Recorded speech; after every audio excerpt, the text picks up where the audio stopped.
I continued my island hopping Galapagos journey going from Isabela, the left handed island, to San Cristobal, which is the island all the way on the right.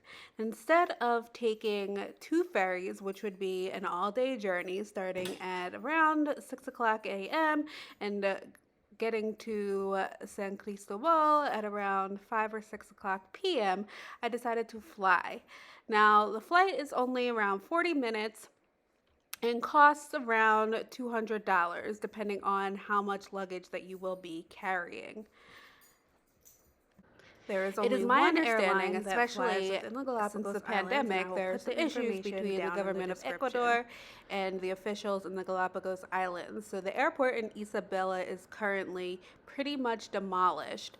As of right now, there's just one building with one kind of little room that you go into where the ticket agent is for the airline and the scale. They have to weigh all of your belongings, even your carry-on luggage, because only a certain amount of luggage can fit in the plane. The plane is that small. I will say they do charge for medical supplies. They do charge for mobility devices and things like that. However, I am also told that they do not have a policy for medical supplies, and they do have a policy for strollers. You may bring a stroller on for free. Otherwise, you have to pay for each pound of your luggage. So once you pay for your luggage and you get your little ticketed receipt, this is the waiting area for the plane. It's just a couple of seats outside. The quote unquote customs agents check your luggage to make sure you're not bringing in or taking out any of the nature or the bugs or the animals to any of the other islands, thus bringing diseases. So after you wait in the waiting area, you will walk out onto the runway or the tarmac. There's only one way to walk in and only one way to walk out. You see the arrow, and there's only one plane. This airline, they actually have two planes, and you can see it's a very tiny plane. It has, I believe it was 5 rows, and you have to wear the earmuffs, headphones on the plane because the sound gets very loud. I got to sit behind the pilot. The distance between the seats is very, very small, even smaller than obviously a typical airline. So if you do have issues with your legs or mobility problems, make sure that you take that into account. There is also a little bit of a height distance between the ground and getting into the plane. They do have a little step stool where you can get in, but if you need assistance, somebody can help you. If you are wheelchair bound, I'm not sure if it is possible to fly in this type of airplane.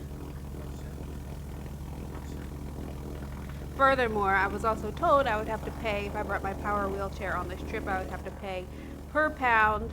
It is $1.50 to $2 per pound, depending on when you purchase the luggage weight, and my power wheelchair weighs about 115 pounds. So I would have to pay for that cost. I understand that you have to weigh everything before it gets on the plane because you can only have a certain amount of weight because the plane is so small. However, I wish they had a policy where they weigh it and you would give that information beforehand. However, you didn't have to pay. Again, there was only one plane on the runway at this time. You see the pilot's clearly taking his time. He just shuts the window right before it is time for takeoff, checks his phone. In a few seconds, you'll see him do some of the checks, and then we are off.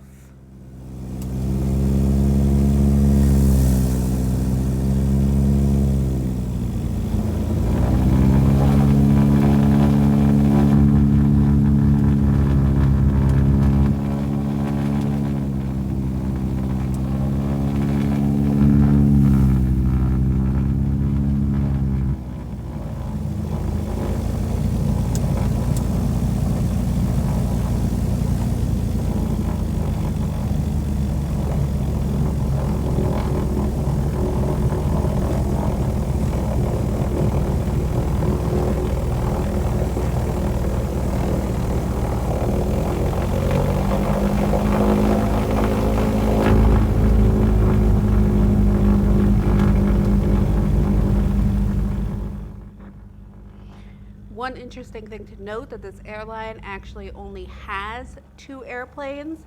My flight was originally the day after this. However, the other airplane that they have was out of service for maintenance, so they had to cancel my flight and rebook me on a flight the previous or the prior day. So 2 airplanes. This is the same pilot. The pilot actually flew in just about 15 minutes before we boarded the plane, as he was on another island.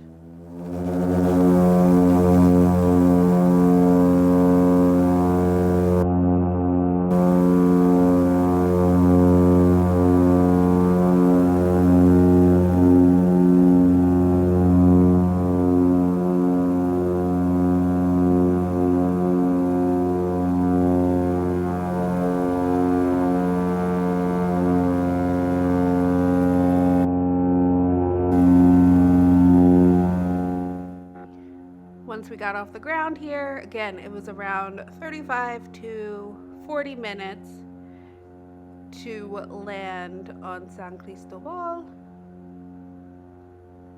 As we ascended, you got to see the gorgeous island from a bird's eye view.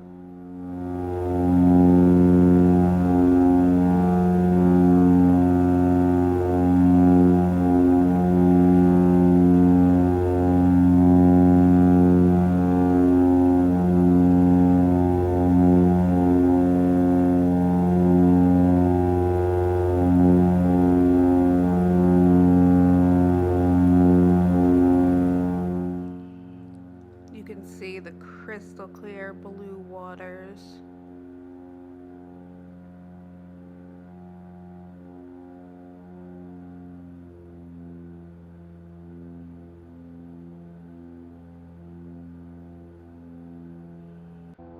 Here I am with my noise canceling headphones, and I thought it was interesting how there are rows for the seats. You got a little light and you got a little air conditioning vent.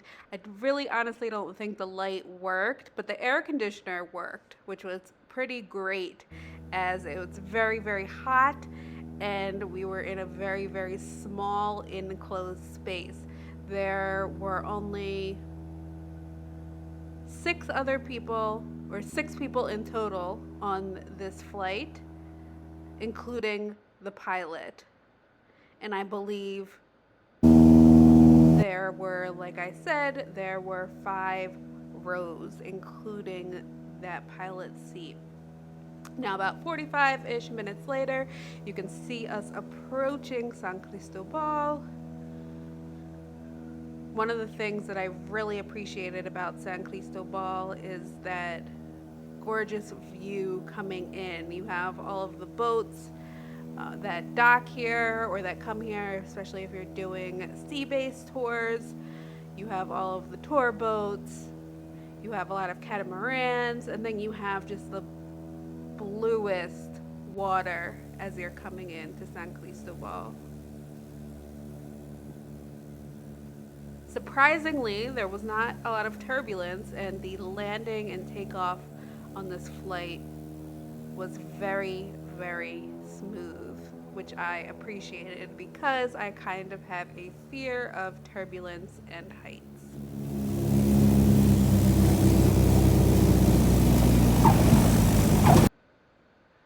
Here are both of the airplanes. You can see they fit in one picture. Here is another view of the airplane that I was in. Very, very small airplane and very, very small passenger way into the airport.